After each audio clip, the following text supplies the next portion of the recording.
Good morning from London. I'm Kriti Gupta alongside Guy Johnson. We're an hour away from the opening trade. Here's what you need to know. A U.S. trade court deems the vast majority of President Donald Trump's global tariffs illegal, with 10 days to effectuate the order in a major blow to his economic agenda. And the U.S. plans to start, quote, aggressively revoking visas for Chinese students, escalating the Trump administration's push for greater scrutiny of foreigners attending American universities. And Nvidia delivering a solid sales forecast, assuaging fears about a China slowdown, with CEO Jensen Huang saying Chinese competition is now quite formidable. Guy.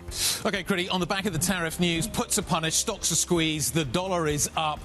It feels like a kind of short-term reaction, like stocks feel very squeezy today. In terms of Stoxx 50 futures are up by 1.2%, S&P futures are up by 1.62%. How long that lasts for, who knows? If there was a way to be long uncertainty in this market, I think everybody would want to be making that trade. I don't know how you get long uncertainty, but there's plenty of uncertainty out there right now.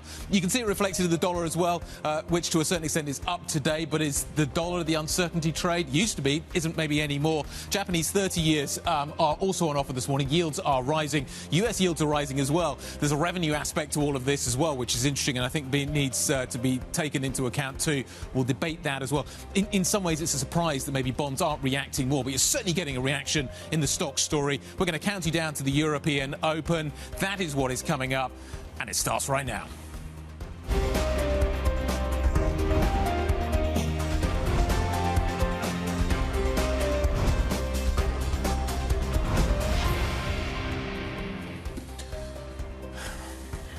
Thursday morning, more uncertainty. Yep, that's what we've got to deal with once again. Another twist, another turn. Who knows what happens next from here? But the story today is that we've seen a significant chunk of the Trump tariff agenda being thrown out by a court. Where we go from here, I don't know, Kriti, but all I do know is that it's more uncertainty. What we can't do, though, is extrapolate what we've got today into the future. Who knows what tomorrow is going to bring? Absolutely. There's a couple of pieces, a couple of factors that we need to I think, lay out for our global audience here, in that you talk about this as being a significant chunk. It certainly absolutely is. But a good chunk of the Chinese tariffs have not been taken off. And this is where, if you look into the nitty-gritty, the Section 301 piece really matters for a global audience, simply because those Chinese tariffs aren't really just a function of those 10% reciprocal tariffs. There's something that's been in place for the Biden administration and then the first Trump administration before that as well. You can see that nicely in your chart there. But to your point about the markets, Buy America seems to be the trade this morning. Yeah, for how long? Are you kidding me? Sure. For one day, maybe. We'll see what happens here. All this is more uncertainty. Yeah, that chart's really interesting, but who knows what's going to happen tomorrow? Who knows what the Trump administration is going to do in response to this? How does it affect the UK trade deal? How does it affect all the negotiations that are sort of taking place elsewhere? What does it do to all those negotiations?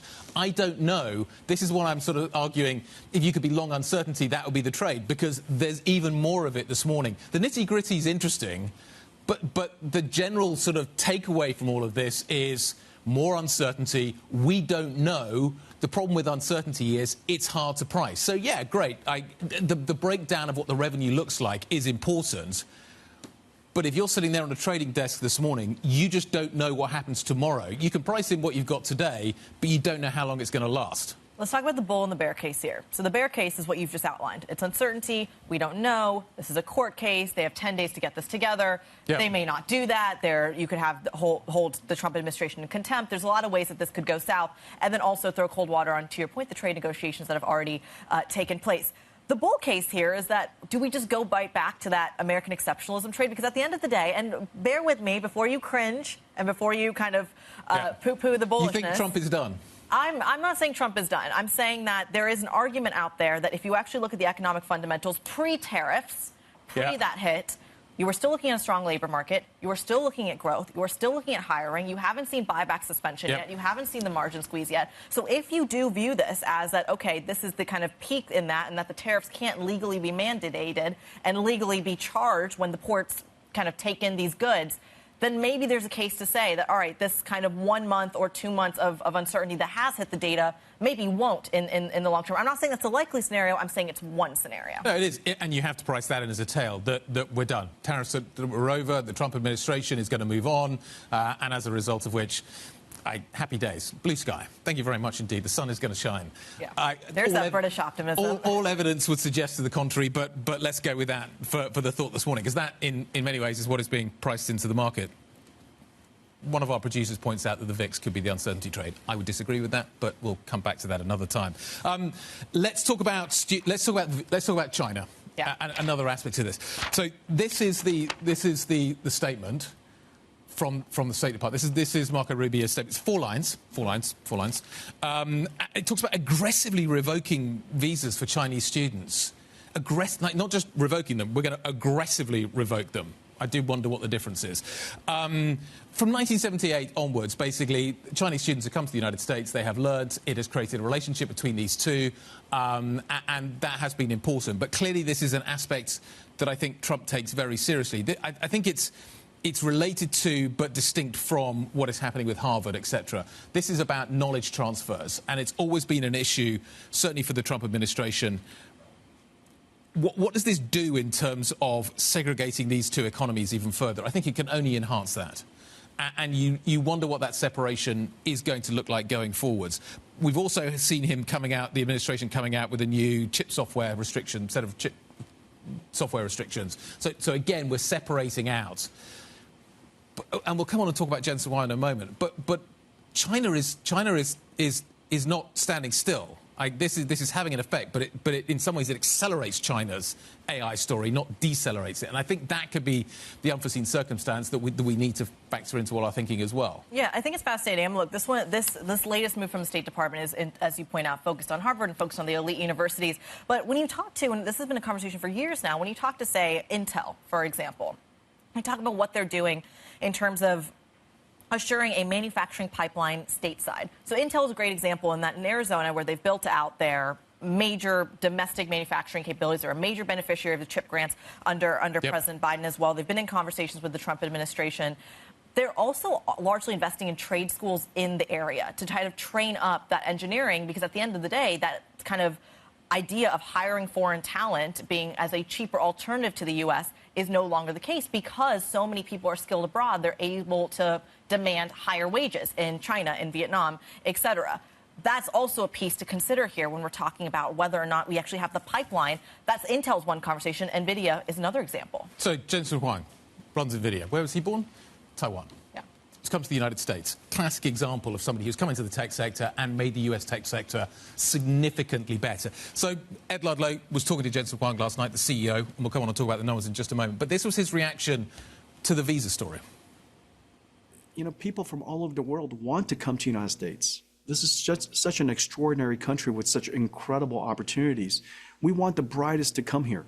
We don't want others to, we don't want everybody to be able to come here, and there should be rules. But nonetheless, for the ones that really can make a contribution, want to make a difference, we want to make it possible for them to come here and bring their great ideas, bring their great intellect, and help us build a great America. And so I think the administration is all in on that, and I don't think anything that they've said changes that. Soft power is important. This kind of relationship, this educational relationship that exists in the United States with the rest of the world, I think is hugely important. People go to the universities in the United States to learn, but also to take on board what America has to offer in its widest sense. Yeah. And I just wonder whether that's being threatened at the moment. And does this reduce the innovation? Could this reduce the innovation that comes out of the United States? I don't know. You could argue that China is being isolated at the moment and it's becoming more innovative. Yeah. So maybe you could argue it the other way around as well. Well, the fact that Marco Rubio was specifically talking about Chinese in terms of the visas, but also still talking about foreigners broadly, and we should bring that right back here to Europe, which is there are plenty of European CEOs at the helms of major companies, LVMH, BBVA, several others, that got that American education and brought it right back here and grew their companies. But yeah. We talked about Nvidia and Jensen Huang's story. We should also talk about the fact that they reported earnings, and they were really good. The A++ student survives. So, yeah, and overcame the Chinese restrictions. Yeah. And I think that was quite important. And Blackwell is doing very well, and the company continues to push forward, and very much talking about this idea, Jensen Huang talking about this idea that the AI train is accelerating. And that's important for the market to hear that language. and hear him talk about that. He does, though, still talk about China becoming formidable in terms of its AI story, and I think that's important as well. It's interesting, we also saw DeepSeek out yesterday upgrading its R1 product. That's important as well. Yeah. So all of he's not saying that China is standing still, and I think that is something that the market is going to take on board. The numbers were good, and the stock is up quite nicely. Where do we go from here? I think it's interesting to see other companies starting to reflect some of that AI optimism as well. Did you see the Salesforce numbers? Really strong. Just about to say, yeah. Maybe there's some AI impacts starting to be felt in the wider economy, which is what we need to see, really. The productivity improvements coming through. The HP was talking about trade being a big hit. So it's not universal at the moment that we're seeing that technology AI story kind of coming through and isolating and insulating the tech sector more broadly. The game of AI is ultimately still, though, the cost barrier is so high that Nvidia has the massive advantage. Where the Chinese story is so interesting, though, is it's because they're able to do it at a cheaper cost, or at least in theory do it at a cheaper cost. That's where Nvidia has to show up and say, we can bring the cost down, not just Nvidia, Salesforce and others. The other interesting thing he said, I think it was the back end of the conversation with Ed, was he talked about the fact that he's coming to Europe next week, and the Europeans and everybody else need to see AI like an infrastructure. Infrastructure. Now, infrastructure says utility to me. Yeah. Maybe I'm wrong about that. But utilities don't get the opportunity to charge high prices. Yeah. And you kind of wonder whether or not there's a point at which actually the ability to generate good revenue off this will kind of, this stratospheric soar that we're seeing with stocks like Nvidia starts to come to a close. So that's the advantage that the U.S. has, and arguably China has as well. The grids are an advantage in terms of the cost perspective, whereas Europe does have that constant energy security story, something we're going to talk about on the show today. Yeah, but I think it's AI as a utility. Like, do you spend a lot of money on AI? I don't know. Go forward. Let's talk about what we've got coming up on the show. Gerald Lyons, Net Wealth Investments Chief Economist Strategist, is going to be joining us shortly. Richard Windsor, Radio Free Mobile founder, is going to be talking to us about the Nvidia story, plus all the other stuff. Seema Shah, Principal Global Investors Chief Global Strategist, is going to be joining us at the Open. A little later, Lawrence Mutkin, BMO's head of EMEA Rate Strategy, here to talk about, well, A, the news today, and B, what on earth is going on at the long end. Well, looking forward to that conversation. Plenty of things on the data front to keep an eye on as well. 9 a.m. UK time, Italian business and consumer sentiment data is going to be hitting the wire. Plus, 1:30 p.m. UK time, U.S. initial jobless claims. Is the labor market in the States giving any slack, showing any signs of cracks? Today might be an early indication. The South African rate decision as well. And then some Fed speak. Goolsbee and Kugler both speaking at a separate events later today.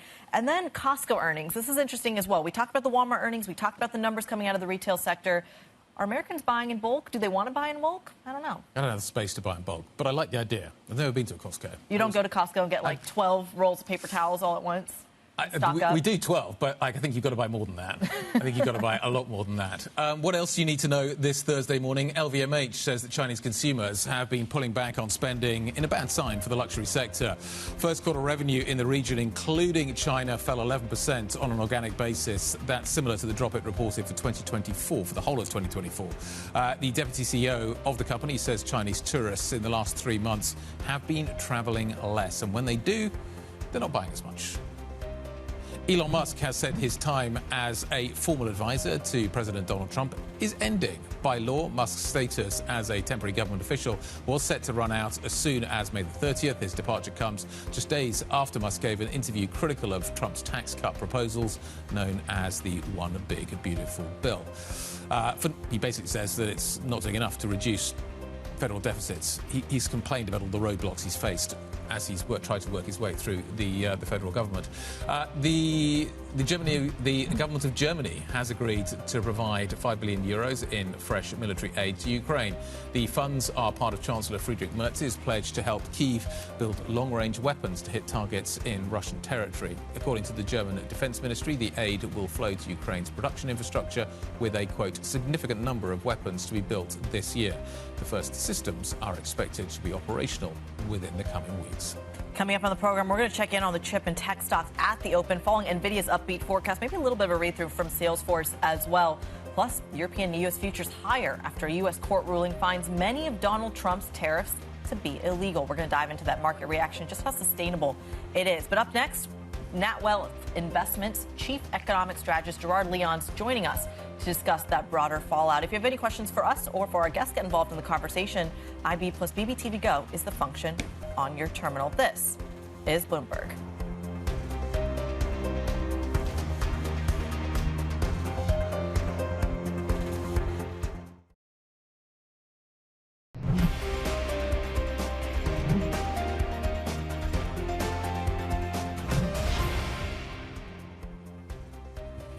A U.S. trade court has ruled that most of President Donald Trump's global tariffs are illegal, finding that he wrongfully invoked emergency laws to justify the levies. Let's get a little bit more on those details. Bloomberg senior editor Bill Ferries is all over this story. Bill, how much stock do we put in this court order? Well, it is a big body blow to the Trump administration's efforts to impose some of these very broad sanctions across, really across the board. So we're talking about those 10% baseline reciprocal tariffs and really potentially those increasing tariffs that would come at the end of the pause.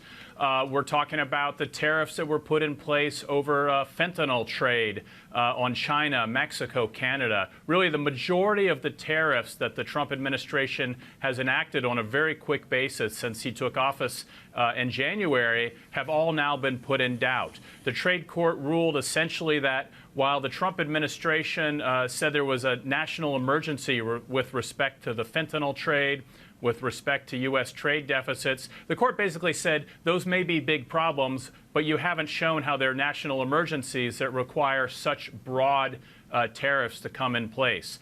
The U.S. Justice Department has already signaled that it's going to appeal, that it intends to appeal this decision. Depending on how that goes, this could continue to escalate all the way up to the Supreme Court.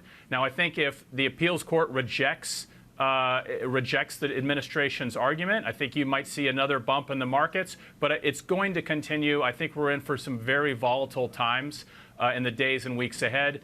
And remember, Donald Trump does not like to lose. He doesn't take it well. If he can't get these tariffs through a declaration of a national emergency, he and the White House are going to be looking hard at how they can get them through to sustain this legal fight. So there's going to be setbacks and victories depending on which side you're on, probably for the days and weeks to continue. Sounds like a lot of uncertainty. Bill, great. Thank you very much indeed. Bill Ferris joining us on the latest out of the United States on the tariff story. The latest, there'll be another part of this story along very, very soon. Gerard Lyons, Chief Economic Strategist at NetWealth, joining us around the table this morning. More uncertainty. Is that just a way of looking at this? Well, there's a number of ways of looking at this. I think the positive for the markets, if we can call it this, is that in recent weeks we've pulled back from the worst-case scenario of the tariffs, where we were, shall we say, on April 2nd. Having said that, even though that was the worst case, we aren't in a great situation. And the two things that do come to the fore now is that uncertainty is likely to persist, not just because of overnight developments, but because of the other moving parts ahead of the end of the 90 days. But even after that, we're going to settle at a higher level of tariffs than was the case at the beginning of this year. So we're going to be better than the worst case, but still in an uncertain and not an ideal environment. That's the difficulty. Uncertainty equals less economic growth? Can I make that jump? Well, if you look at economic growth, there's many moving parts, but what one tends to find in any economy is that the outlook depends on the interaction between economic fundamentals, policy and confidence. What uncertainty tends to do is dent confidence. But again, as we saw yesterday, confidence in the States, having taken a big plunge, bounces back. But certainly uncertainty hits confidence, but also uncertainty weighs on policy making. And again, we saw that last night with the latest Fed minutes.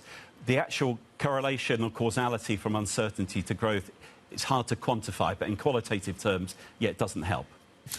You talk about the 90 days and the uncertainty still being there. Isn't really the uncertainty just for 10 days? Assuming that this court order is effectuated, as they are demanding of the Trump administration, why do the 90 days still matter? Well, it's not just 90 days with respect to the court order. It's the 90 days in terms of the trade deals that have been done with so many countries across the globe. And it's difficult to know where we're actually going to settle at the end of those 90 days. What is clear and what the markets are factoring in is that the base case at the end of the 90 days will be worse than was the situation at the start of the year. But you're right in terms of the 10 days, 90 days. There are different hurdles that are going to come up here. What I would actually stress is that if we step back, obviously the Trump uncertainty is superimposed on lots of other aspects, but markets are moving from an evolution on a focus on inflation a couple of years ago to a focus on growth, and now we're starting to see greater worries about debt. So we're going from inflation to growth to debt. The tariff challenge is that normally good economics is good politics. The politics of tariffs in the States is not good economics, and therefore the economic and growth situation in the States has become poorer. So markets are actually now then starting to think, well, will the Fed be able to start to cut rates in response to the weak growth picture? And at the same time, as we saw last week after the tax proposals, markets are starting to focus more on the debt situation. So we're moving into that sort of phase of growth and then debt becoming the greater focus for the markets. And coming back to Guy's point, the uncertainty doesn't help. And uncertainty certainly is going to continue to weigh on the US. We've seen a big sell-off recently, both in US assets and in the dollar, more generally. But the downward trend, I think, is the important thing to take on board. Travelling to Asia recently, it's quite clear that they see things very much as whatever is resolved in the next 10 days or 90 days, this has fundamentally changed the outlook, certainly until the midterm elections at the end of next year. When you say a weaker growth picture, and that was something Guy and I were debating prior to the show, is that if you put at least what the market is pricing in today, which is that this is the tariff story is perhaps not the threat that it was 2 days ago, for example.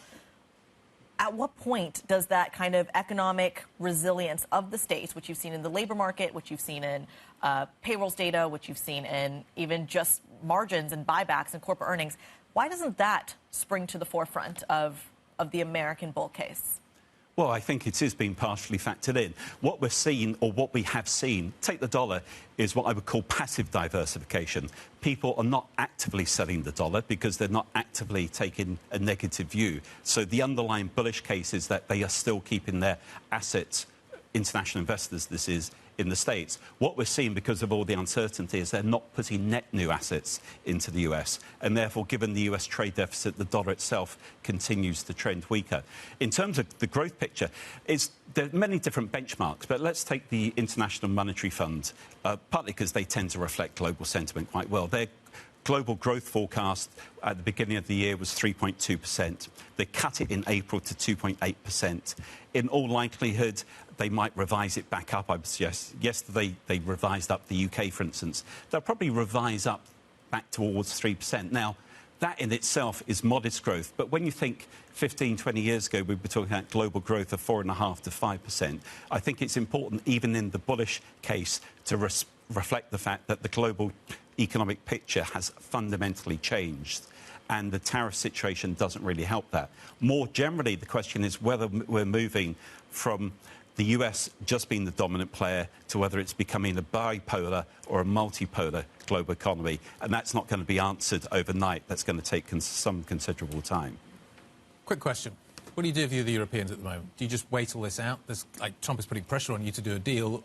The UK's already done a deal. How do you think about this going forward from here? You talk to policymakers. What are you hearing from them? Well, there's a cyclical and there's a structural issue. The structural issue is coming back to the AI point you were touching on earlier. The US and China dominating this space, then well down the list in third and fourth places, India and Britain.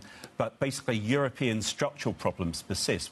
The Draghi report last year should be really where they're focusing their attention to fundamentally come up to where the US is and indeed where China is, not just on AI, but in growth more generally. But in terms of the tariff situation, the Europeans will play tough and they'll settle before the end of the 90 days, if not before 10 days. Looking forward to see how this all plays out. Gerard Leon's chief economist, economic strategist over at NatWell, joining the program this morning. This is Bloomberg.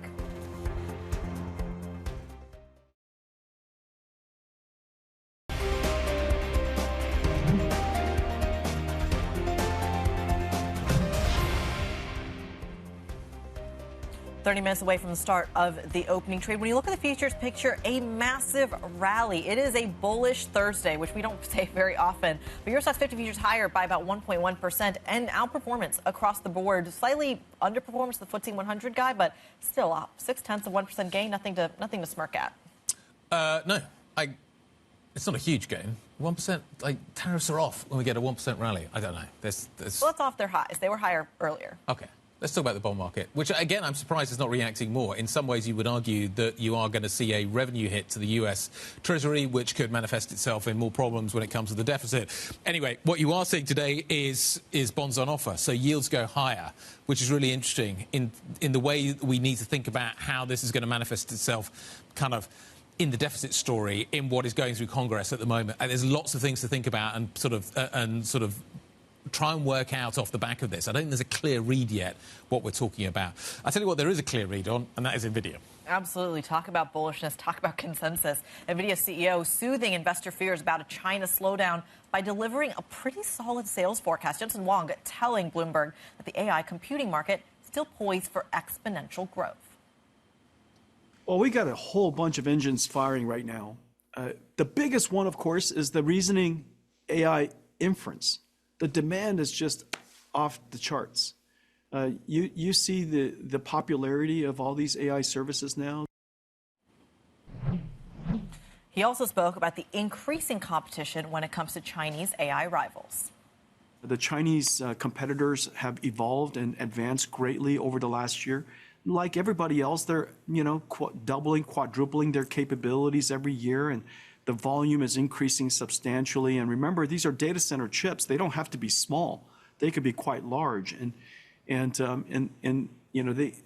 Without American technology, the availability of Chinese technology will fail the market. Commentary there from the CEO of Jensen Huang. Let's get more on the chip giant's results. We're joined now by Radio Free Mobile founder and owner Richard Windsor to give us his take. Richard, you follow Nvidia probably more closely than the rest of us do, which is saying something. Talk to us about what Jensen Huang was talking about there, the competitiveness of China. We had this DeepSeek freak out earlier in the year. Is that still something to worry about when it comes to Nvidia, but also the broader kind of chip industry's progress? No, I think what he's not referring to DeepSeek. I think the DeepSeek ship has largely sailed. What he's referring to is that if he's not allowed to sell his best quality chips into China, then Chinese companies will make lower quality chips, and that will basically fill the market, and he will basically lose that opportunity. That's what he's really complaining about. Frankly, in my opinion, I actually think he's not thinking long term enough, and in fact, in the long term, this is not really going to be a problem at all. When it comes to that, though, I mean, how does a company like Nvidia navigate the changing dynamic of what those requirements actually are? So, yes, we are seeing them navigate the export controls this time, but they had to redo their innovation cycle when it comes to the chip controls under the Biden administration. They did it again under Trump. We still have 3.5 more years to go, a little bit more than that. How does Nvidia navigate that innovation cycle? The short answer is I suspect it's not going to. If you look at some of the other things he said, he's got a major problem because the restrictions are now so tight that it is difficult for him to sell a product into China that is actually useful. Now, from my perspective, if I was sitting in his seat, which I'm not, obviously, but if I was, I would be thinking about the Chinese market as a lost cause. If you look at the geopolitical rivalry and the increasing tensions between the West and China, and the fact that Chinese desperately need to have technological independence, they're going to remove Nvidia from their data centers as fast as they possibly can. Now, that means, in all effect, that I think long-term the Chinese market for Nvidia is lost and they should focus somewhere else. Where else? The other story that came out of last night, Richard, good morning, it's Guy, is that everything else seems to be on track. If you look at the AI story more broadly in the States, feels like it's on track. The market was looking for a sense of calm and a sense of progress. We got that. Everything else looks pretty solid. Absolutely, it does. And I think that, I wrote that this morning. Game's still on, I think, is the strapline we have this morning. Everywhere else, things are going great. And also, if you ask the question, where else should they focus? Have a look at what's happening in the Middle East. Have a look at what they're trying to push in Europe with VivaTech coming up in a couple of weeks. What you've seen is the first sign of third-party countries pivoting towards the USA and the West and away from China. You know, you saw that with Mr. Trump's visit to Saudi Arabia, United Arab Emirates and Qatar last week. And you're going to see it push again with sovereign AI being pushed hard in Europe. That's where I think the real long-term opportunity lies, because the restrictions, while they stop Nvidia selling stuff into China now, they make Chinese technology very uncompetitive, which makes it much easier for Nvidia to sell its products at high margins elsewhere. He also talks about the fact that AI is going to become infrastructure.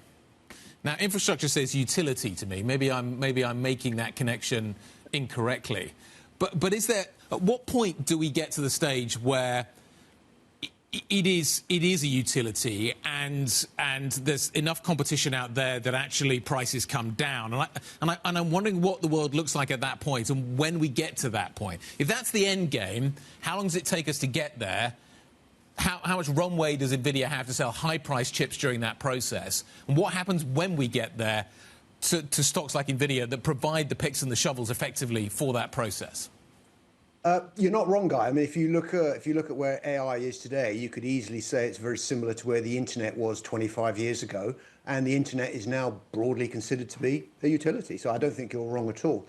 I think where the competition is going to lie is in the foundation model providers, the service providers, Gemini versus ChatGPT versus Claude versus all of the others. That's where the real competition is going to lie. Now, from Nvidia's perspective, it is doing everything it can to ensure that its 85% plus market share remains intact as the market evolves from training to inference and going on into the future. That's where the real competition is. And at the moment, Nvidia is doing a very, very good job, and the competition have yet to make a dent. Richard, how does their balance sheet look? It feels like we're still talking about massive dependence on the hyperscalers. We're still talking about them able to withstand the tariff costs, withstand the export controls because they're sitting on piles of cash. But Jensen Huang has time and time again talked about diversifying that client base. How is that going? The answer is it's slow, and the reason for that is that if you look at the balance sheets of the hyperscalers, they are awash with cash, and they are between them pretty much spending about $500 billion on data centers this year alone. And it's very, very hard for anyone else with scale to try and match that. So for the moment, you're not going to see that diversification. But again, this is why you've seen, Nvidia and Jensen visit the Middle East 3 or 4 times in the last 12 months. They're pushing the sovereign AI angle. This is why you're going to see them present another GTC at Europe in Paris, at VivaTech in a couple of weeks. That's really what is pushing. But also, what you're really seeing is that I think what you will also expect to see is companies are going to want to run these kinds of models in their own servers within their own intranets. And so consequently, that's what the RTX Pro product was all about that they launched at Computex last week. And so Nvidia is laying the groundwork for diversification, but it's yet to materialize in any meaningful way. What's the limiting factor at the moment, Richard? My short answer, if somebody asked me that question, it would be power. Am I correct in that? What is the limiting factor right now in terms of the AI story continuing to accelerate? It's a couple of things. Power, you're right on power, although that one has not really come to the forefront. It's other things, just simply as they can't build the data centers fast enough. And you saw both Google and Microsoft complain about that when it came to cloud revenues. I think it was in Q4 and to a lesser degree in Q1. But also the other big bottleneck at the moment is that TSMC simply can't make the Nvidia chips fast enough. And that's why you're seeing very good, I think, stability in Nvidia's guidance, because I think Nvidia's 12 months, very good visibility, so it can pretty much knows what it's going to do and can set the guidance accordingly. Richard, very quickly, talk to us a little bit about some of the other companies as well. I know we've been talking primarily about Nvidia, but there's an adoption question of the likes of Salesforce, of Alphabet, of even Microsoft as well. You talk about the worry around data centers and the increase in investment there. You've seen some of these other names that I just listed lean into AI, but also pull back a little bit on just how much they're investing in talent, in data centers, et cetera. How do we interpret that?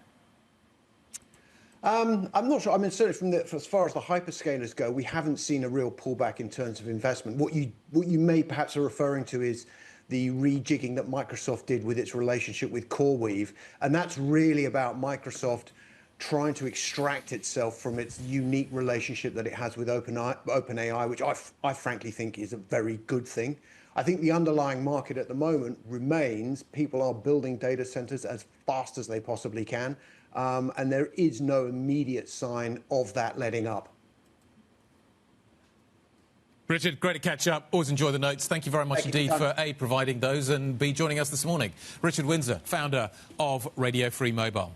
Coming up, BP's lubricants business Castrol is drawing interest from energy and buyout firms. We'll talk about that stock. We're also going to see, I think, some fallout this morning from the tariff story. Keep an eye on names like Adidas. Could be interesting to see just how this trade story filters through into the European Open. Anyway, 18 minutes away. This is Bloomberg.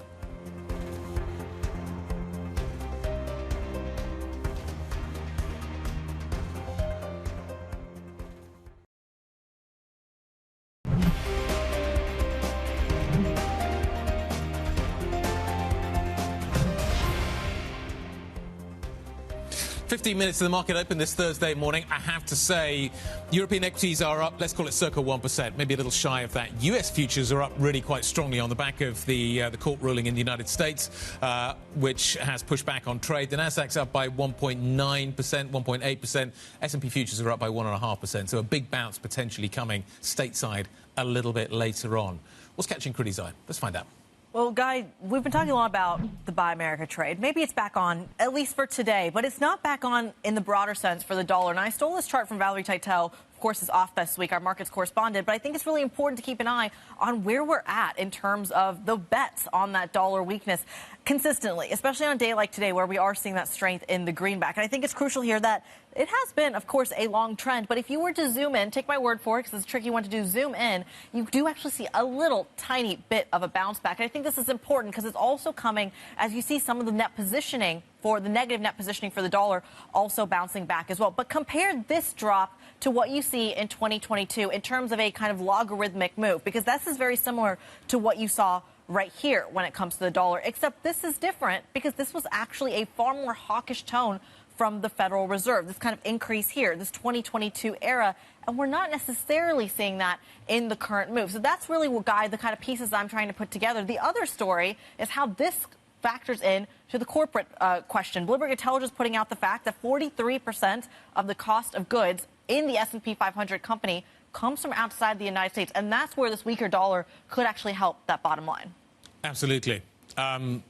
The FX story is really complicated, trying to fold into all these markets, certainly from a European point of view as well. Let's talk about what we should be seeing, though, as we open up European markets, what we're going to see a little bit later on.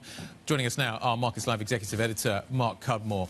Mark, your view this morning, don't fight the tape. Absolutely. I do not understand people who are trying to turn this tariff headline and the uncertainty that surrounds it into an argument to be bearish in the short term. I think that this kind of federal court ruling that Trump's tariffs are illegal and that they'll have to be paused, they've been given 10 days to effectuate the order. I think this is, it's uncertain what this ultimately means. And it doesn't change the long-term story, which is US stock underperformance, which is set to sustain for the coming years. It's been valid for the last 4 or 5 months. It'll continue to be valid.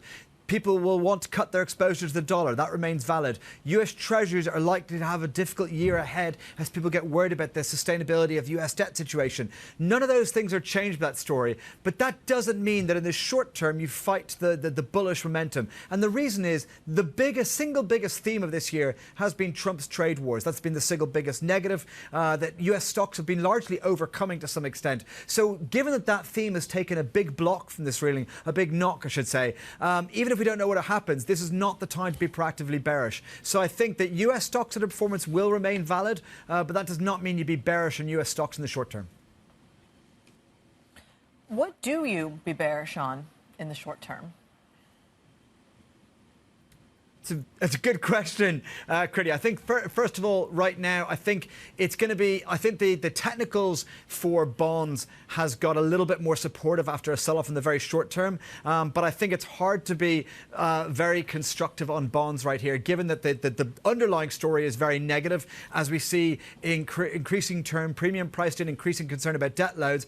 And then suddenly we get this news flow, which is positive for growth. So therefore, that should boost the inflation story. We might also got the end of the disinflation cycle on the US side, which means there might be more upward pressure on the Fed story as well. So I think, if anything, I'd be bearish still on bonds overall, even though the short-term indicators suggest they might have a little bit more of upside in the very short term. Otherwise, longer term, I remain bearish the dollar, absolutely, and I think that's very, very valid. I just think short term, this is not the time to get excited on that view. What do you make of the Cameron Cries perpetual motion story? Like, basically, he's saying that at some point, stocks cannot continue to be this positive in the long term. There's too much resistance in the machine to keep them going. Is that a medium-term story in 30 seconds, or is that something that I need to think about in the long term? I think it is medium-term. So I am someone who is actually pretty bullish global stocks. I think that the next year will be very difficult for US stocks. I'm surprised they've already rallied so much in the last couple of weeks, even though I expected some sort of relief rally. I think the overall story is that perpetual motion of US stocks will be disrupted. So I think it's a valid story for the next 6 months, not just longer term, but it's not a particularly bearish story. It's just more volatility ahead. But does that volatility, I'm just kind of curious, where is the vol risk the largest? Is it in the equity market, or is it in the long end of the bond market? For macro investors that are trying to maybe zero in on one asset class or the other, what should they be more worried about? Yeah, I am much more worried about a breaking moment happening in both the dollar and in treasuries than I am in stocks. I think that US stocks are expensive, but they're not a broken story. The US stock market still produces a lot of profits every year, and that compounds at a very good level. So I think it's very, very hard to be particularly bearish US stocks, even if you think they're expensive. So that's why I kind of phrase it much more as US stocks underperformance, not about an outright bearish view. I am worried that that volatility translates to a sudden breaking moment at some point in treasuries and in the dollar. Now, I don't think we're close to either of those breaking moments, but I think that both of them are likely later on this year. So I think it's potentially a 2025 story where we get a short-term, really severe scare in treasuries and likewise in the dollar. All right. Bloomberg's Markets Live executive editor Mark Cudmore joining us this morning and painting kind of a gloomy picture for the back half of the year. We thank you so much. You get more up-to-date analysis from him and the team. MLIV Go is the function on your terminal. Let's go from the macro to the micro. Get our stocks to watch with Joe Easton. Joe. Morning, Kriti. So lots of sectors in focus today in terms of the tariff impact, with this news of a positive ruling over in the US on potentially blocking those tariffs from Trump. The sector that I was looking at was the consumer space in particular. Companies like Adidas, Puma make a lot of their goods over in Asia, where we saw Trump slapping huge tariffs on the sector. So we are seeing some moves higher on the Tradegate exchange on those names in particular. And then also autos potentially going to be a sector that gets a lift as well. BMW, Mercedes, Volkswagen, these stocks actually saw a gain yesterday because there was a report about potential negotiations on autos specifically, but this latest court ruling potentially even more significant than that for the sector. And also Stellantis down the bottom there with that massive drop this year, a lot of that due to tariffs. So autos, consumer, among the sectors in focus. Of course, there are a few exchanges closed today in Scandinavia, so not so much action over there. Then another separate story was on chip design technology. This is from the US. The US looking to restrict some of the sales of this tech to China. And we saw some drops down in the US-listed names yesterday. A company called Cadence over in the US, down around 10%. So potentially this is going to have an impact on Siemens, which is the big company that makes this tech that's used to design chips and sold to China. So potentially that could be a negative, though. Of course, the market looking pretty strong today, so potentially it's going to kind of be superseded by the broader picture, but one to watch. Nonetheless, then we've got BP once again in the M&A spotlight. The company's Castrol Lubricants unit is drawing the attention from further firms.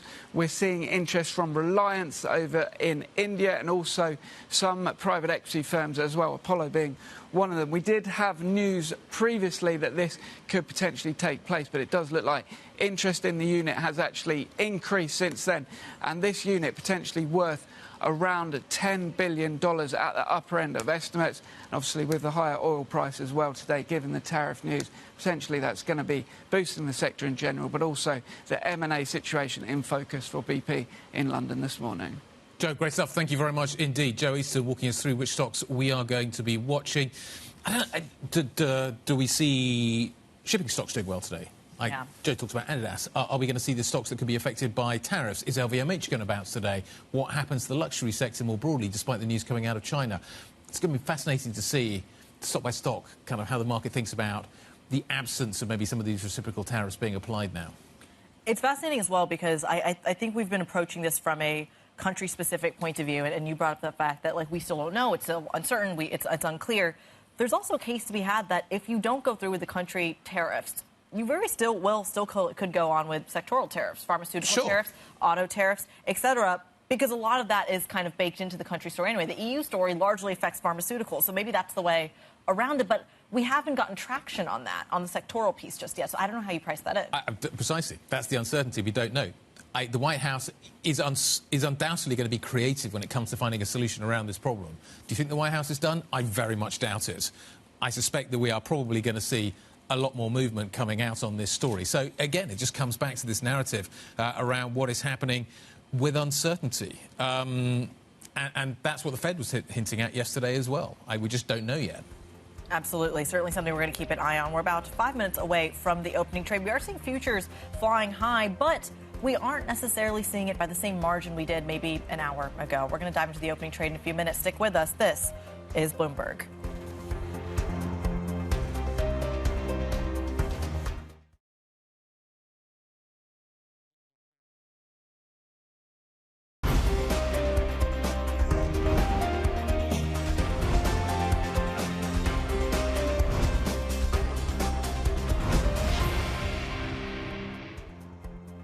A couple of minutes to go until we start trading here in Europe. Let's give you the context of yesterday. I'm not sure it's that useful, but let's do it anyway. European markets, white line, blue line is the US markets, both sold off into the close, both finished near session lows.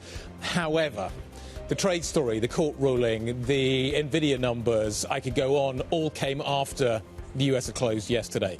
So we're in a different kind of world, I think, this Thursday morning as opposed to where we were on Wednesday evening, which I think is worth bearing in mind. So that takes us to the futures picture. Let's talk about what is happening with futures right now. US futures are up really strongly. The Nasdaq's up nearly 2% right now. The S&P futures are up by circa 1.5%. European futures are a little quieter, but not much. The Stoxx 50 is up by 1.1%. FTSE futures are only up by 0.6%. There's quite a few ex-dividends in the market this morning. Just be aware of that. I think there's 14 in total on the Stoxx 600. The DAX is up by 0.9%. So a positive story is going to emerge, is likely to emerge, Kriti, when we start to get to this European Open this morning. I'm quite fascinated to see what individual single stocks do. What does LVMH do this morning? What does Adidas do? Some of these names are going to be interesting. What do you got? Absolutely. I think there's two stories that we have to factor in. First, of course, is that trade story. You're going to see ripple effects and sentiment across the board, but also specifically when it comes to shipping story, we'll dive into that. But then tech stocks as well has the Salesforce read-through, it has the Nvidia read-through, and arguably it has the HP read-through as well. And then the other story that we covered at the top of the hour was simply the defense story, which is that Germany is looking to supply more funds and more military equipment to Ukraine. What does that do to the defense story, to the likes of Rheinmetall, Leonardo, etc.? Those are the stocks we have our eye on in the morning. Absolutely. So we'll keep an eye on the single stock story, but it feels like very much a macro kind of a day.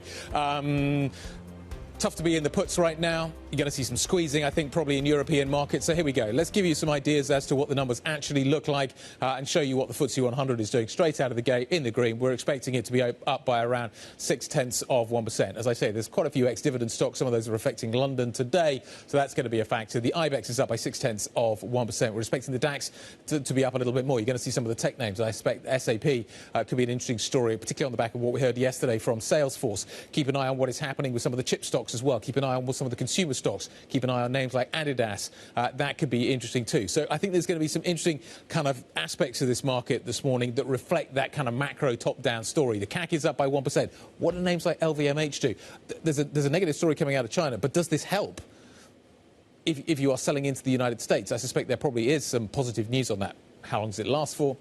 Who knows? We'll wait for the DAX to open, wait for the SMI to open, but it's interesting to see that the CAC 40 is up, as expected, by circa 1%. The FTSE 100, a little bit of a laggard, Kriti. What are you seeing in terms of some of these individual stock stories and sector stories? Well, I'll answer some of those questions because right out of the gates, the top three contributors, no surprise here, are going to be the heavyweights, ASML, SAP, and LVMH, for the exact three reasons you just talked about. The Nvidia read-through, likely the Salesforce read-through for SAP, and then, of course, LVMH talking about perhaps that thaw or temporary thaw, if you will, when it comes to that trade story. But those are your three heavyweights, and they're all trading higher, contributing to the gains that you are seeing on the screen. However, it's not all good news because you are seeing some of the defensive stocks, telecom, utilities, even some of the real estate sector in the red. But this, to me, just feels like a classic risk sentiment trade as opposed to some sort of individual read-through as well. I'm still waiting for some of the pricing to come through on some of the defense names, but that would be the other sector to keep an eye on. Feels a bit squeezy, probably. Some of the stocks have been beaten up recently. Yeah, market squeezing. Like out some of the positions. The puts are under pressure this morning. Calls are having a better day of things. The market's going to squeeze a little bit higher. As you say, it's the kind of the classic names that you would expect to be moving on the back of this. Luxury's doing well. Tech's doing well. Schneider's doing well on the back of the Nvidia story. The AI narrative seems to be firmly in place. Nvidia's driving that quite nicely. National Grid is off. I've got a very strong feeling that that's going to be an ex-dividend stock, so I'm going to ignore the right-hand side of my screen until I get some clarity on that. But yeah, it's the kind of stocks that you would think would be suffering. Airbus is up this morning quite nicely. Sells a lot of planes. Ed Bastian over at Delta's got a whole load of aircraft that he wants to import, bring into the United States. What's he going to do with that? I'll find out on Sunday when I talk to him. But it does help, certainly, these kinds of bigger picture stories. It removes some of the uncertainty for now on what kind of happens with handbags and jet engines and aeroplanes and things like that. Well, you mentioned handbags. I don't know how for long. I heard handbags. I'm going to mention another sector that we actually haven't talked about this morning, but I think we should for those beauty folks that are keeping an eye on what's going on in the beauty sector. Maybe our next guest will have a thought on this as well. In terms of the makeup, I won't ask her about the call here, but there was a big deal in the beauty space. Elf Beauty buying Rhode, which is Hailey Bieber's company. This is a big deal for kind of M&A in the States. It's a $1 billion deal. It's not too shabby for Hailey Bieber. You know when I talk about airplanes and you just we just zone out. All you hear is noise. Yeah, that's exactly what just happened. But the reason I bring it to our global audience is because it's moving some of these other sectors. So L'Oreal, Puig, for example, is actually higher. So there is a read-through. It's why Europeans should care about what Hailey Bieber is doing with her business. But it is risk sentiment higher across the board. Let's bring in a true market expert to talk about where we go from here. Seema Shah, Chief Global Strategist over at Principal Asset Management, joins us around the table. Seema, what do you make of the green on the screen? Is this sustainable? Look, I mean, I understand why it's green on the screen, but I don't think this is the end of the tariff story. President Trump is going to find other means to push through his agenda. I think, if anything, it actually just prolongs the uncertainty. So while this is fairly good news, it's a risk-on moment right now. Whether or not it is sustained, I suspect it's going to be fairly short-lived. And then it just goes back to what we've had for the last couple of weeks, months, which is, a couple of up days, a couple of down days, a lot of volatility, a lot of noise. But I think this tariff situation is ongoing.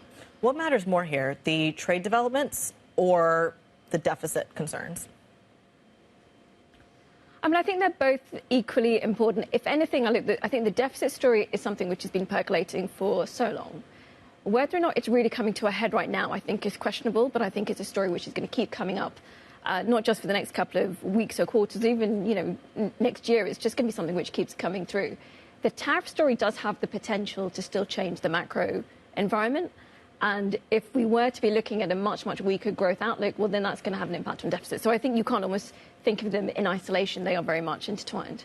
How do I get long uncertainty?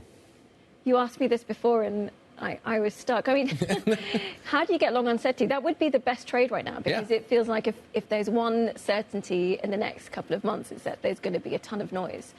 You know, you said before VIX. I don't know if it's necessarily VIX, because actually I don't think the VIX moves as much as it would before.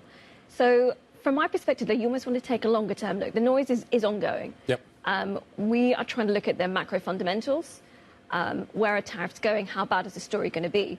So we are expecting an economic slowdown, but we're not expecting recession. We think that earnings growth can be okay. There's still some fairly interesting stories out there. Even the AI trade from Nvidia just gives us a bit of optimism. So from our perspective, you can still get positive returns this year. It's just going to be something which is fairly volatile, very erratic, but it will be an upward sloping move in the end. For US equities? For US equities, I think it's going to be the same thing for European equities, maybe even potentially stronger. But I think actually maybe with a bit more noise around Europe, because there's been so much positive news just already priced in for Europe. And the weak growth story is still to be priced in by markets. So I think you could get some weakness coming through in the next couple of months. But in the long-term story, I think everything is a bit more positive. How are you factoring in the dollar? Because if I'm a European investor, it really matters at the moment. I keep asking this question, but and how much of a headwind is that going to be for investing in the United States? So I think if you're a European investor, the fact that the dollar has moved how it has, and obviously the euro having strengthened, it really does make investing domestically that much more attractive. And there's a lot of reasons to be thinking about domestic investing right now. I was in Berlin a couple of weeks ago. You see a really, really similar story, which is when you look across the whole environment, if you're looking at over kind of a 1 to 5, 10-year horizon, things look more positive, and actually the currency just adds to that conviction.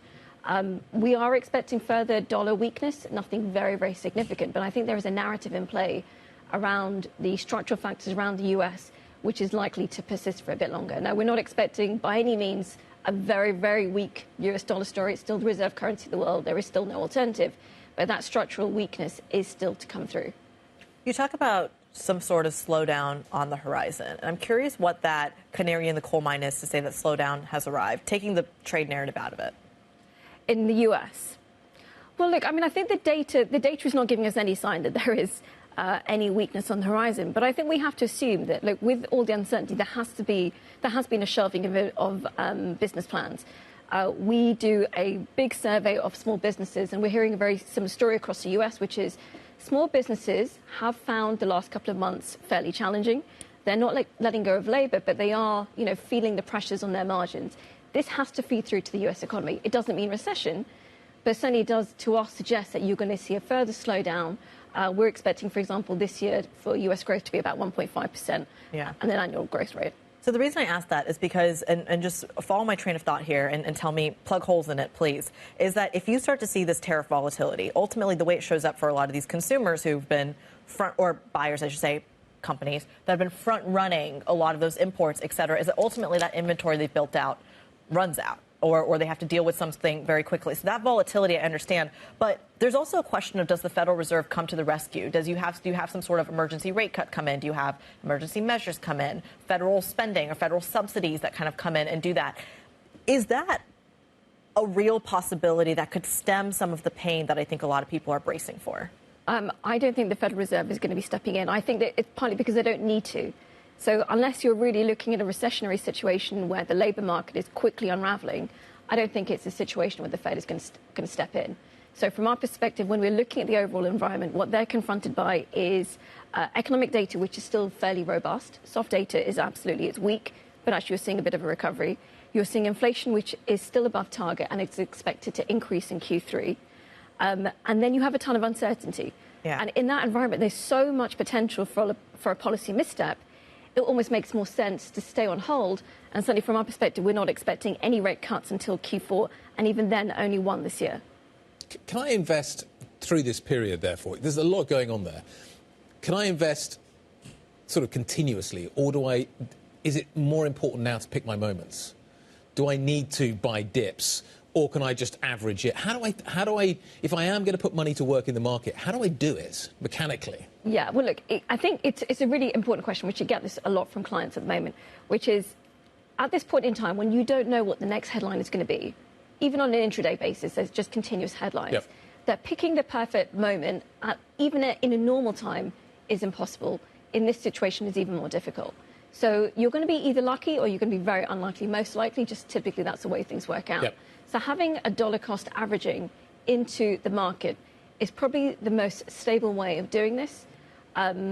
We do believe, as I said before, we are expecting this year to still be a positive return year, but nothing like we've seen in previous years. So you do need to have exposure to the market. Think about sectors, of course, but a lot of stuff, if you can be able to pick individual stocks, is really going to be about balance sheet power, pricing power, what is the brand, what is the strength of the cash flow. Yeah. So I think all of that is going to still come into play. And certainly from our perspective, our preference is still for higher quality assets because we are expecting a slowdown. What does diversification look like in that kind of... just putting another kind of factor on top. How do I... If I'm dollar cost averaging, am I doing it just sort of... Am I doing that on a very diversified basis? Because if it is so uncertain and I don't know kind of which asset's going to move on any given day, how do I do that? How do I make that work? Yeah. In terms of my timing's the wrong word, but do I just go by sort of everything continuously and hope that it all evens out? That's am I buying gold? Am I buying? The first thing to do is to look away from the headlines because you're just going to get swept back and forth by this. So you want to be looking away. Global diversification is absolutely key in this environment. And actually, of any of the years recently that we've looked at, this is a year which has really made a strong case for global diversification. So having some kind of exposure, the US absolutely still, Europe, pockets of Asia, even parts of Latin America, there are a lot of opportunities out there. And just having one focus on one market really does mean that you are particularly exposed to whatever the trade headlines could be. So global diversification is key. But also across asset classes, if you are able to have some exposure to equities, but also think about fixed income, some of those high quality assets, which will give you a bit of that downside risk protection. And then real assets. I think when we're looking across over not just this year, but the next 5 or 6 years, we're still thinking this is going to be a fairly inflationary environment. So having some kind of exposure to inflation mitigation, whether that's real estate or, to your point, something like gold, which does provide the additional safety backdrop. So this is a fairly broad story. There are going to be moments, there's going to be people who were thinking the last couple of weeks that, wow, that was the best opportunity to increase exposure to big tech, and maybe it's past. So that's what I'm hearing as well. People are like, have I missed my opportunity? That's the question. And I think that's one of the reasons why you've seen the big tech trade almost recover so quickly is because that down rating that we've had in the last 2 or 3 months on a sector which has got a lot of long-term potential has been for a lot of people the perfect opportunity to finally get their leg in. Now, when we look at tech, and I think Nvidia certainly helped the story yesterday, it's still the AI story is still very much at the frontier of global productivity for the next decade or two, if not longer. So you still want to get exposure whenever you can. Picking your moments, as we said, is very difficult. So again, this is the time to be trying to average your way in and gain that exposure. And I think actually not just technology, but thinking about areas such as financials, some of the utilities, again, they have pretty strong long-term stories too. Nice to see you this morning. Thanks for coming to see us. We really appreciate you joining us on the Opening Trade. Seema Shah, Chief Global Strategist, joining us from Principal Asset Management. Core 6 looks like this. We're going to see some green on the screen. I think we are, but not universally. As you can see, some of the safety trades. Nestle down a little bit this morning. Novo's actually softer as well, which is interesting. I need to double check on that one and see why. But LVMH, Ferrari, ASML and Schneider all having a very good day. What else has Joe Easton got? Let's find out. So ASML, Guy, as you point out, one of the strong stocks in the chip space today, really leading the gains among the heaviest weighted stocks today. So that one up 3.4%. All of this coming through from that report from Nvidia last night, ramping up some of the production of the Blackwell chips, importantly, and also not seeing as much of an impact from the Chinese restrictions or the restrictions on chips sold into China. There is a note from Citi saying that this report is positive for companies like BE Semi, like ASML, Infineon as well. Anyone that's exposed to the AI trade really getting a boost from that, and also the general positivity following that court ruling on the tariffs as well. A double boost for that sector today. Then in terms of some of the stocks boosted more specifically by the tariff ruling in the US, we had Adidas, Puma on the radar as well. Those stocks edging up. Remember, a lot of these companies make a lot of their products over in Asian countries like Vietnam that had big tariffs slapped on them by Trump back in April, and therefore we're seeing a continued rise for those stocks, continuing to pay that slump we saw a couple of months ago. And then autos as well. It's a similar story, but we did see a decent move in these stocks yesterday, so potentially some of this was already priced in to some extent. Though Stellantis down the bottom there getting a boost up 2.5% for that one. Autos, of course, really hit hard by the tariff impact over the past couple of years in general. Then, staying in auto, something a little bit different. This is your used car marketplace online auto trader. It used to be that big chunky magazine that used to get delivered at our door, but now it is mainly online. But this is interesting because the used car market in the UK is absolutely booming at the moment, and this means that companies, car dealers, actually have less of a need to advertise on Auto Trader because used cars, just flying out off the forecourts, I should say, at the moment. Therefore, Auto Trader, weak earnings today, the worst performer on the Stoxx 600, down almost 10% for that one. Bit more positive in CD Projekt. This is the Witcher games, of course, and also Cyberpunk. That is a favourite of my brother's, actually. He likes that one, so give him a shout out for that one. That stock gaining 2%. It's had a poor run recently, a bit of a warning a couple of months ago, but a much better outlook today for CD Projekt over in Poland. That one gaining very nicely this morning. Finally, a share placing in Heidelberg. We've got a sale by the billionaire majority owner or the largest shareholder, at least in that one. He's offloading some stock, cutting his holding, and that stock falling 1.5%, a bit of a discount. They had a positive update yesterday, pairing the gain. Heidelberg lower in Germany this morning. All right, Joe Easton from our equities team walking us through some of those early movers. We thank you so much. Coming up, we go right back to our top story this morning. The Trump administration has 10 days to comply with the U.S. court ruling that most of its tariffs are illegal. Well, some of its tariffs are illegal. We'll get the details and the market reaction next. This is Bloomberg.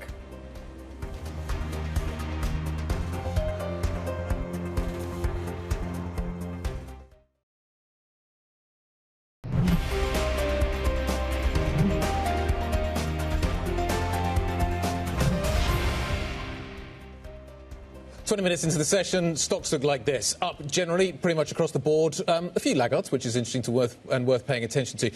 The pharma sector is under pressure today, which is interesting because it could be actually impacted by sector-specifics tariffs, which are not included within what we've just been talking about overnight, which is the broad tariffs being removed.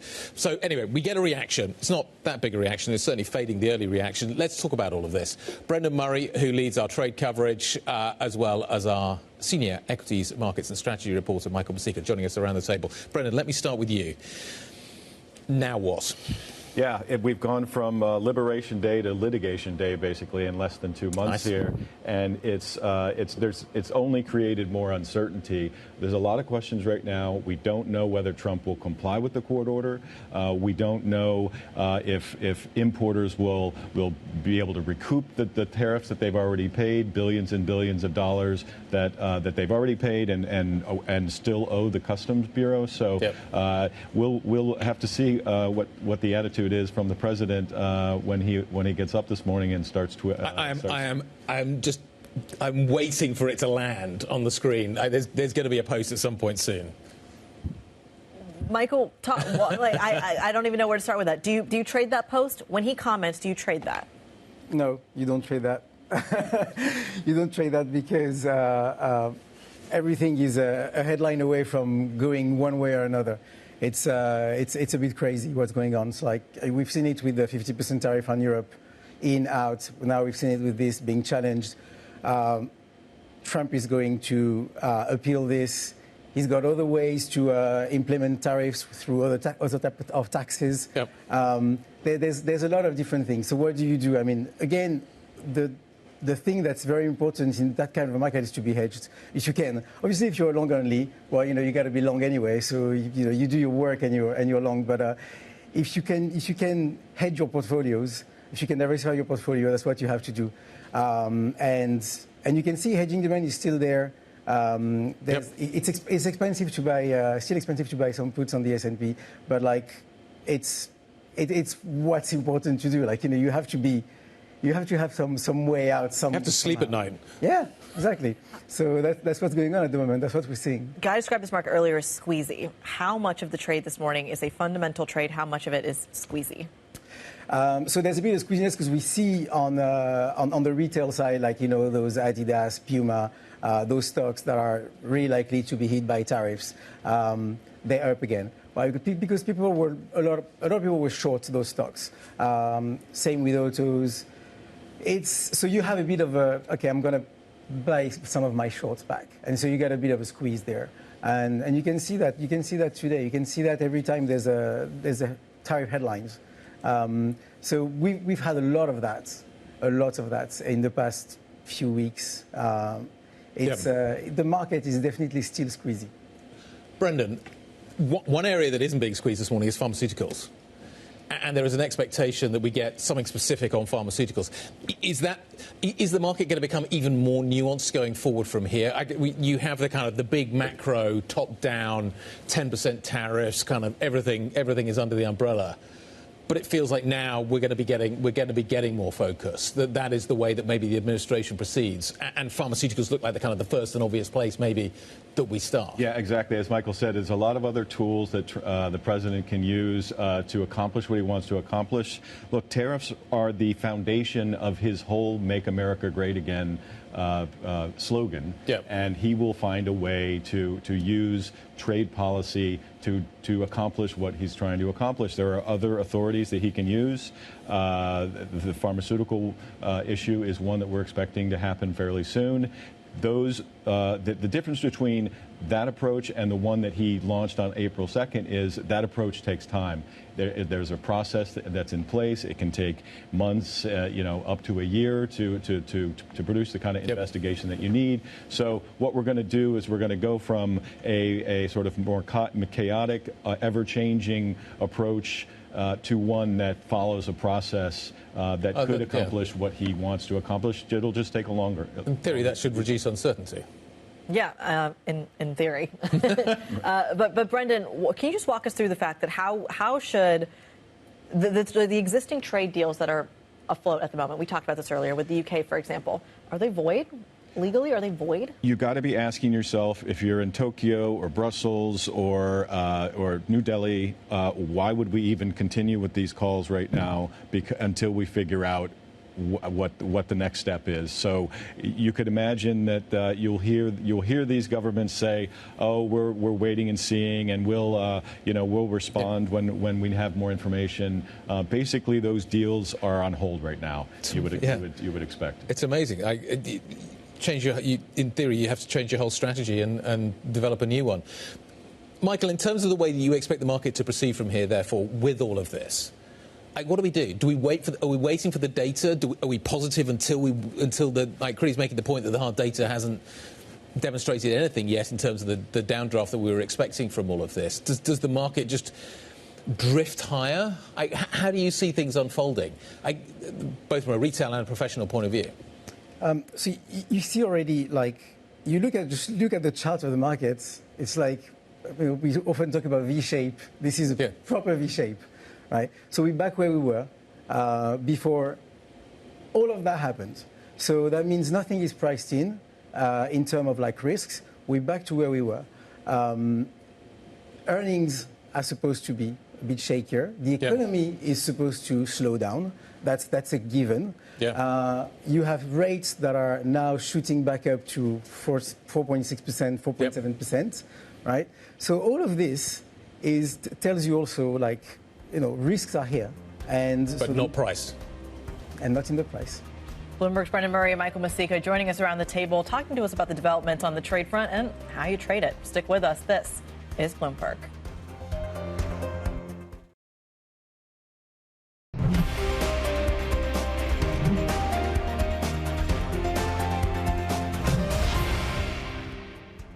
Wall Street analysts have coined a new term called the taco trade. They're saying Trump always chickens out on your tariff threats, and that's why markets are higher this week. What's your response to that? 6 months ago, this country was stone cold dead. We had a dead country. We had a country people didn't think it was going to survive, and you ask a nasty question like that. It's called negotiation.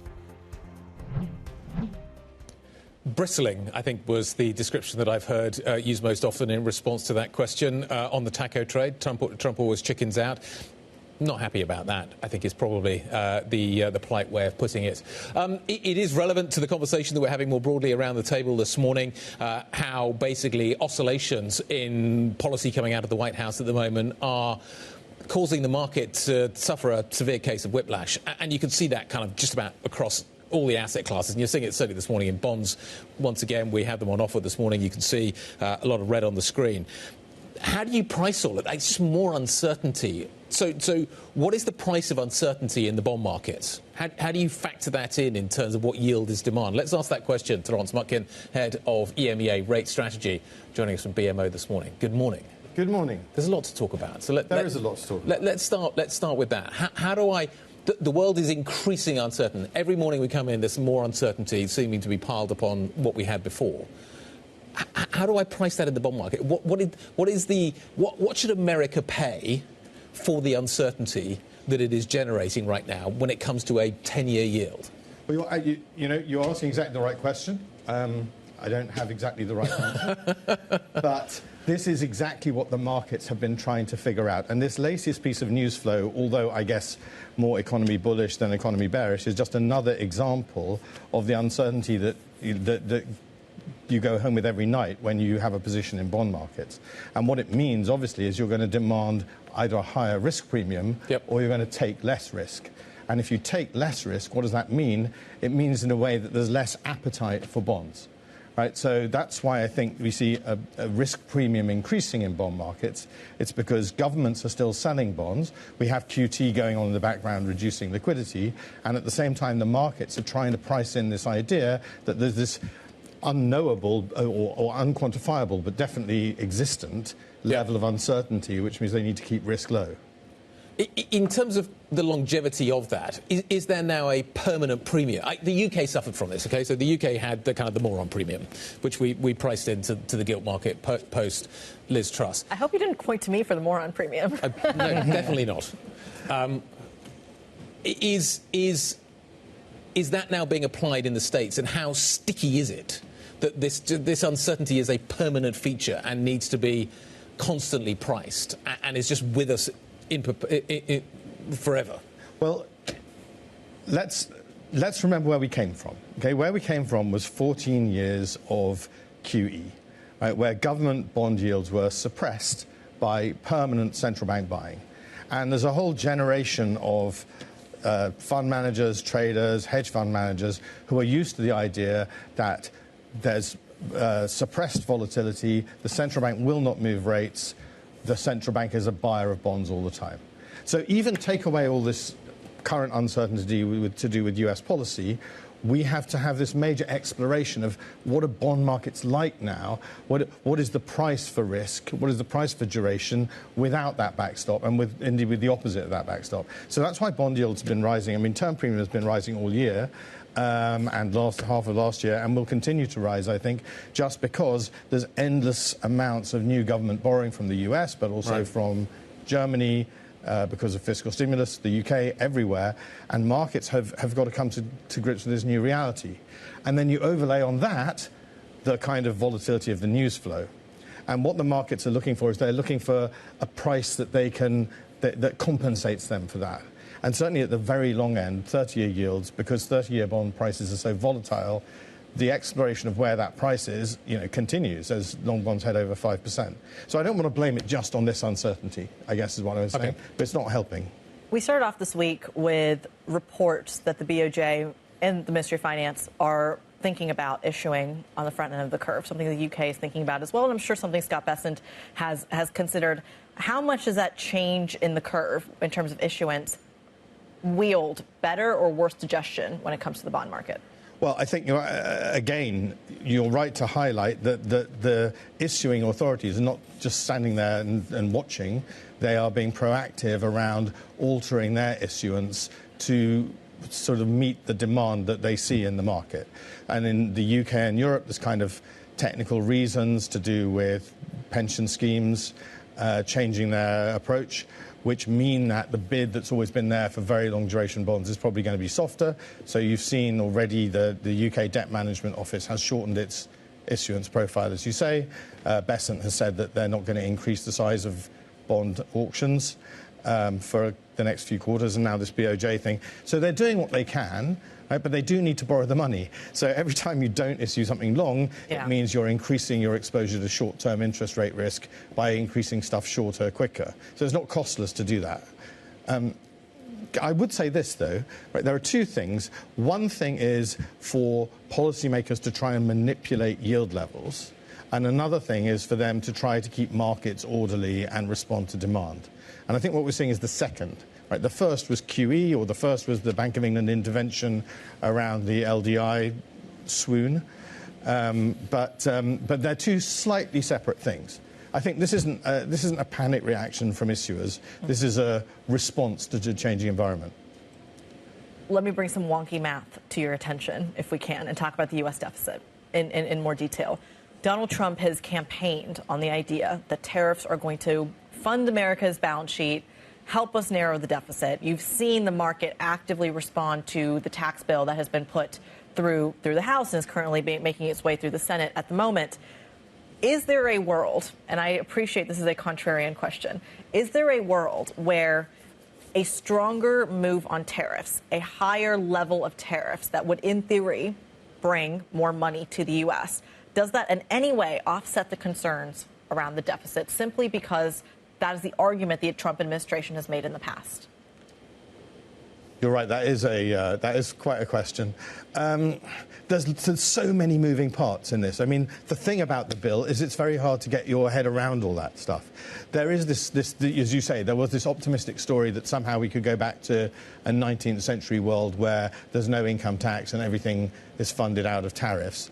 I believe that the street doesn't think that's realistic. You know, the issue, in a way, is how much debt they've already stored up. Yeah. Right? You could fiddle around with this if you had debt to GDP of like 30% or 60%. But the US, in common with the whole developed world, is a whole COVID experience away from that. And there's so much debt already that the room for maneuver around these things, almost everything is only at the edge. It's only at the margin. And you see that in the UK especially, with Rachel Reeves trying to find her fiscal headroom of 9 or 10 billion, on government spending of over $1 trillion. What is this? Yeah. This is because we're already in such a difficult situation. So I think the short answer to your question, I'm not good at the short answers, the short answer to your question is no, it's not really going to make the huge difference. I'm a central banker right now. Do I just sit on my hands and do nothing? Should I just sit on my hands and do nothing? I would. I think, but I'm obviously not a central banker. No. If you look at what happened in the Reserve Bank of New Zealand this week, that was quite interesting. Yeah. So they cut rates. They reduced the expected profile of rates a bit. The chief economist said, in answer to a question, are we near neutral or something? And he said, yeah, we're in the zone. And the bond market sold off. Because the bond market is not watching this next rate decision. It's thinking, are we nearly at the trough for rates? And if you think back to what happened around 2nd of April, people assumed that central banks would act very quickly to cut rates to offset this kind of uncertainty. And also kind of the slowdown induced by big tariffs. The Fed was very robust in saying we don't know what's going on, so we're not doing anything. Bank of England kind of there. The ECB was more proactive. But the danger for the bond market is that we're near the bottom. That's right. And I guess the thing about today's overnight news is we might be more near the bottom than we thought, because there's less that the central banks may need to respond to, and they might wait longer to respond to. So I think that doesn't help the front end of the bond market. Is that? Yeah, no, it makes perfect sense. What do they need to see, though, to do that? Like, what does Jay Powell or Andrew Bailey or whoever need to see to say, this is a panic moment, we need to step in and we need to do something? Well, you either need to see hard data or you need to see a financial markets issue. And obviously, you're not seeing it in the stock market, especially not today. There's no fire there. Where's the hard data showing the slowdown? Apparently, it's still just arriving, but it's not here yet. All we have is surveys, right? Yeah. So, and that's been one of the things that people have been looking at. Obviously, is the disconnect between the soft data and the hard data. So I think you have to believe what they say. And the FOMC minutes were very clear. We don't know enough, and we're in the right place to be patient. All right. Lawrence Munkin, head of EMEA rate strategy over at BMO, walking us through how you navigate not just the trade story, but the deficit story as well. Interrelated, but also so many other moving parts. Coming up on the program, we're going to dive into the other top story this morning, which is Jensen Huang warning about Nvidia's Chinese AI rivals becoming, quote, formidable. We hear from the chip giant's CEO and dive into the company's results and outlook next. So if data's the new oil, let's talk about the old oil, which is oil. This week got an opportunity on Wall Street Week to sit down with Saudi Aramco's CEO. Let's talk about that. A conversation with Jabana Basechi and the oil giant's CEO from a few days ago. Take a listen. The fundamental is still strong. If you look at the first quarter, the growth compared to the first quarter of 2024 is 1.7 million barrels per day, which is a strong growth that we have seen. The tariffs had some impact in global economy and sentiment, but still the fundamentals are strong, and we think that will continue for the foreseeable future. We benefit because we do have spare capacity. So if more barrels come to the market, for every million barrels, that will have a huge impact on our net income.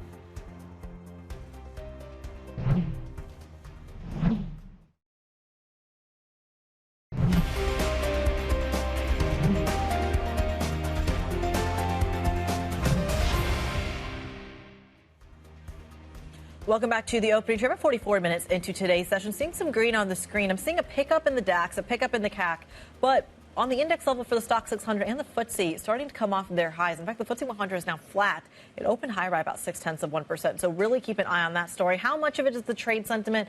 How much of it is Nvidia's blockbuster sales numbers? Let's go into that story. Matt Bloxham, senior tech analyst for Bloomberg Intelligence, joins us around the table. Is all clear? Is this the all clear signal from Nvidia?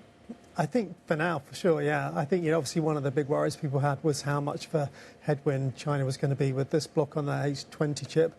And I think they're going to lose more sales than people thought, so about $8 billion in Q2. People were looking for about $5 billion.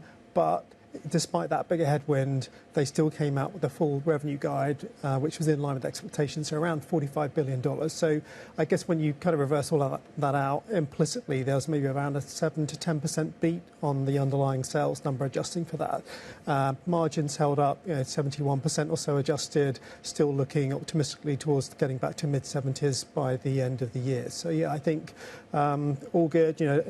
As you'd expect, very encouraging commentary from Jensen Huang about demand for AI and the Nvidia product stack. So, yeah, overall encouraging. He's pretty ticked off about China, though, isn't he, for understandable reasons. Effectively, we were talking to Richard Windsor about this a little bit earlier on. His sense is that market is now gone. Yes. Effectively. Has the market got to the point where it also believes that market has gone? Is that now in the price? It's a good question. I'd probably say not completely, but it's kind of moving there quite quickly. It's not too dissimilar to Apple. It's maybe a bit more extreme than Apple, though. That essentially, like say, they are probably genuinely locked out of that market. I think, to be honest, whether there'd been additional blockages from the Trump administration or not, I think personally that's the way the Chinese market was going anyway, given the advances Huawei's been making and the geopolitical tensions overlay anyway. I think Chinese companies were going to end up buying predominantly from Chinese businesses. The bigger threat, I think, to Nvidia is maintaining their dominant position in the ex-China world. Because Huawei is clearly going to be taking its products and technology into the rest of Asia, into Africa. And so that's where probably the battleground will be, I think, for Nvidia. It does seem as if there's a kind of proxy war being fought in various other parts of the world between China and the United States in terms of where the technology dominance is going to come from. Matt, great stuff. Thank you very much indeed. Matt Bloxham, senior tech analyst for Bloomberg Intelligence. It's probably worth taking a quick look at what is happening with NASDAQ futures right now. We are up and continue to be up. On a one-day basis, we're up circa 2%. The NASDAQ 100 mini futures up by 1.1%, just shy of 1.1%. So a pretty strong set of numbers being generated out of the States on the back, you could argue, largely of what we're seeing with Nvidia, but Salesforce actually looking fairly solid as well.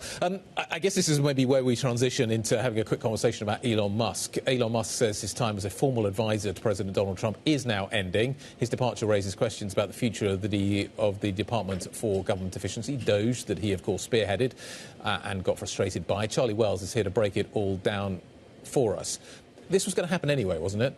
it was going to happen anyway. He faced that May 30th deadline. Yep. But you talked about frustrations, and I think this is almost like an example that we always talk about of the brain drain from government to the private sector writ large, right? So, you've got this really ambitious person going into government. They hop on stage, like Musk did in February, with a huge chainsaw, talk about how easy it's going to be to cut billions of dollars in government spending, and then a few months later, turns out it's a lot more difficult to do than you thought. You're a little bit frustrated, and then you start doing things like, talking about the president's tax bill, maybe saying that you're disappointed in it, and seeing that it's raising the deficit, which is something that is so not what Elon Musk wanted to be a part of, but that is kind of the framework in which he leaves D.C.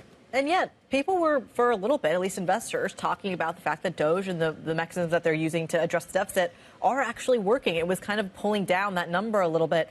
Are we still as positive on those efforts? I think on that hope front first, a lot of Silicon Valley had hoped that Musk would come in, that Trump 2.0 would have a very different tune to sing on antitrust. But we're seeing with this Google case working its way through the courts this week, that is not the case. Investors have been really unhappy about these issues on the deficit. They've also, kind of more specifically focusing in on Musk's businesses, they're unhappy, or they have been unhappy with the direction of the Tesla share price. And then if you think about individual investors themselves, Musk, a lot of his wealth comes from Tesla. If you go to Rich Go, the first person on the list there on the terminal is Elon Musk. He's down $46 billion this year as far as his net worth. That is in a lot of ways related to Tesla. So disappointment from investors as this ends. Maybe he's struggling for somewhere to sleep. I think probably that isn't actually the struggle. Apparently he's just sleeping in the server room right now. I think that's what he's been suggesting. He's back in business, effectively. That's the messaging. So it's basically turning away from D.C., focusing on these businesses, and he has to, right? Because in just the past few days, we've seen Exhibit A, B, and C, why. He had, the outage at X. He had the issue with the SpaceX launch, which did not go how he had hoped it would, presumably. And then we have, a number of issues related to Tesla here in Europe, for instance. BYD outselling Tesla last month for the first time ever. So a range of challenges across this business empire.